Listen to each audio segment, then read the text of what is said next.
You famously said when you were younger there were 5 problems that you thought were most important for you to work on.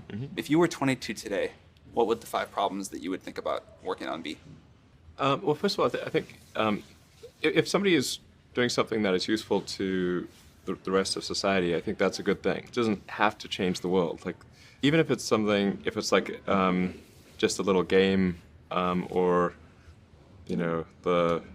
some improvement in photo sharing or something. If it has a small amount of good for a large number of people, I think that's fine. Like, stuff doesn't need to be changed the world just to be good. I think, first of all, I should say that I did not expect to be involved in all these things. So the 5 things that I thought about at the time in college, being, making life multi-planetary, accelerating the transition to sustainable energy, the internet, broadly speaking, and then genetics and AI. I think I didn't expect to be involved in all of those things. I actually, at the time in college, I thought helping with electrification of cars was how I would start out, and then I put that on hold to start an internet company in '95, because there does seem to be like a time for particular technologies when they're at a steep point in the inflection curve, and I didn't want to do a PhD at Stanford and watch it all happen,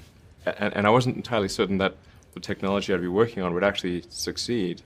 You can get a doctorate on many things that ultimately do not have a practical bearing on the world, and I wanted to, I really was just trying to be useful. That's the optimization. It's like, what can I do that would actually be useful? Do you think people that want to be useful today should get PhDs? Mostly not. So what is the best way to be useful? Some yes, but mostly not. How should someone figure out how they can be most useful?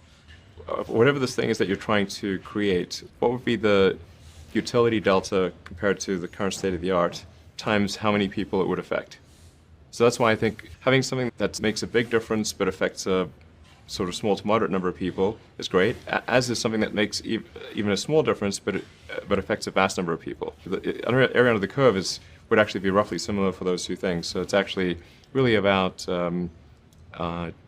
just trying to be useful and